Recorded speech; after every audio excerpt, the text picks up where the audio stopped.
Well, you do like reviewing Chinese lenses. It would not be a car boot camera without some Chinese lenses. Here you go. So last time I went into Aperture, Leica have got their own 50mm 1.2, the retro version, which is £6,000, that's used. Brand new, it's not much more actually, that's crazy Leica talk there. It's still 1K more. You can afford to drop that. Well, still not really, but... Go on. Is the coating sort of a bit old school as well? Yeah, it's not as, it hasn't got that bluish or brown tint. Yeah. Now this is a curious one because Light Lens Lab did actually do their own version of this, didn't they? This one, much less than £2,000. It's heavy. It's heavy, yeah. It's really heavy. They use lead glass. Just don't lick it. It's already looking really retro with the yellowish color. So this is 51.2. It is supposed to replicate the old school Leica 50mm 1.2. That's the first version ever made. For a short time, they used ground spherical elements. Very limited. Of course, they didn't make it specifically limited edition at the time. They just stopped making it because it was too difficult to manufacture. So they came out with something else. They came out with the f1.0, which is faster, but it doesn't have any spherical elements in it. So back then, that's quite a big thing. It's got spherical elements in it. But now it's a collector's item, which is why you've got this. Leica's remake, even at a sixth of the price, is still £6,000. It's still stretched too far for many. Triple L is a lot of Leica for less, and that's really their shtick. Reproduce long gone and rare optics of general unobtainium with manual production processes and attention to detail. Have a go with that. Their hoods, all their caps and stuff are metal. Just a small thing. The kind of small thing that I end up getting lost. So the pricing of this, what's the exact pricing? I know it's under £2,000. So £1,600 is about 2,000 US dollars. Probably more by the time the tariffs kick in. But it's a nicely done product. We've had a look at Light Lens Lab products before, and there's something about it. Even their fonts are nicely done. And I like the fonts.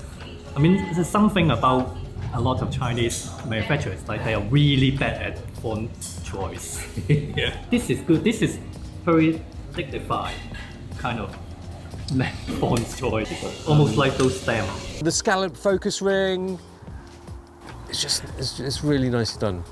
Of course, if you want a replica Leica lens, sometimes it just has to come from Germany. Well, to be fair, there is different in the finish. Basically pay for some guy in Germany to kind of finish that off. Yes.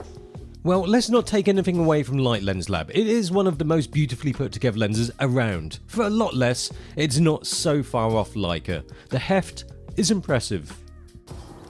Oh, it's so bright. Do you want a filter? Oh, I'm still trying to close the aperture. You're like, oh, why is it not working? Wow, 1/500 of a second shutter. The look is classic alright. How close to the original though? Sadly, I'm not in the fortunate position to tell you. A bit of forum surfing will bring up reports that it is closer to the original than Leica's own version, which wouldn't surprise me. It uses lead glass after all, which Leica wouldn't be dealing with now. Anyway, don't think aspheric equals modern. It's got smudgy details, field curvature, slightly swirly bokeh. The non-aspheric 50mm Noctilux f1 is sharper at f1.2 than the 1966. Bokeh is lovely though, maybe softer than the F1, and some say the Triple L has onion ring or harsh bokeh, but I seriously don't see it with this one I have. It's gorgeous. It does flare a bumload though. When the sun is shining directly into the lens, you get a massive orange blob, which you might find cool or not. Even with the sun to the side, it will flare, but that adds to the classicness, no? But then it's not cheap. £1,600, $2,000, that's still quite a bit of money for a lens. It will make a lot of sense to a proper Leica nerd who dreams about an original 50mm 1.2. In fact, I would say that at almost 2G and the craftsmanship that has gone into the lens, I think that is still a decent deal. But not everyone dreams about stupidly expensive rare lenses. Not everyone needs a replica of a lens from a specific period. For those on a smaller budget and less demands, there's options, like this one.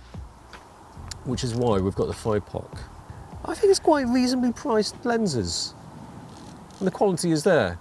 The finish isn't quite as fancy as the Light Lens Lab. And of course, this is not based on any kind of specific optical formula.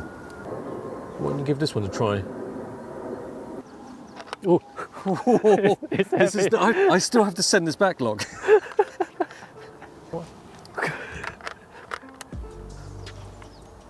The Thypoch. So it works with rangefinders, but rangefinder cameras, the closest focusing distance that it works is 70 centimeters usually. This one, it's got that stop at 70 centimeters, but you can go further, so it will focus even closer, 40 centimeters. oh yeah, you click at Yeah. that. So on the Leica, you can go to here. But with another camera, you can go, oh, that close. Do you feel a difference in quality when you go from the Light Lens Lab to the Thypoch? That looks better. Yeah, but that's fine. $2,000, $750. I just think this is very good value if you want a fast 50, not just for Leica, but mirrorless as well. I like using the Thypoch 50-1.4 for B-rolls. It's a character lens with modern sensibilities. You can shoot straight at the sun and it'll barely flare, and with a minimum focusing distance that makes it a lot more practical for use on mirrorless cameras. Should you get this on a Light Lens Lab?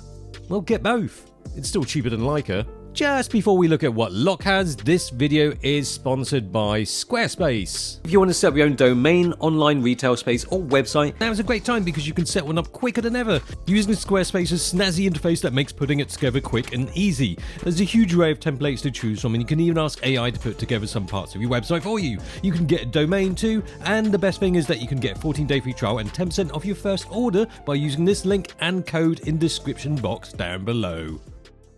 Okay. Let's see what else you've got. Lexar Okay. SSD. I first find this online and then find it really interesting. So last time at CES, I go to the booth, check it out, and then I saw another thing that's also interesting. So this is a SSD that's small and it's just plugged into your phone. That's tiny, yeah. It is. So this is good if you want to do filmmaking with your phone. Yeah. 2 terabytes, is Yeah. it? Wow, that's incredible. Yeah, the thing is, iPhone can shoot into external SSD since last year, and it's only Lexar thought of something so simple. A lot of them just SSD like stick at the back, and you still have to have a cable. It's just stick to the phone. I think it just recently that someone make one that is so that small. In Kickstarter, you still can't get it yet. But I wonder why it has to be off to one side like that. Don't know. Yeah, I mean, I'm not too bothered by the kind of off-center. And you've got an adapter that if you don't want it to be like that, it can be. I also have to take my case off though. Oh no, oh. Yeah, all right. it could be at the back. Oh, that's nice. Then you can use it on your gimbal. Yeah, I like that. That's cool. What's more, oh, now you can't charge your phone. But now you can. This is a hub, and you put your SSD here. Oh. And then there's 2 more USB-C. You can put your power bank and a mic and a DJI mic on it. It was a bit wobbly though. Yeah, a little bit, but it still works very well. That's too wobbly. They said that their first version make it really tight, but then people complain it's too hard to unplug, so they make it a little bit less tight. That's what they said. Okay, so with the hub, got USB-C, you can charge here, and there's another USB-C there. That you can put your USB DJI mic or something. But I need your phone because my phone doesn't have USB-C. I still have the iPhone 12 mini. So you've just come here to test it? You've not actually tried it yet? I tried it on my iPad. Okay. Because what I really want to do is I always want to. Well, you just try it on your iPad then. Why do you need my phone? Oh, I still have to demonstrate it works okay. on the phone and with a case as well. Okay.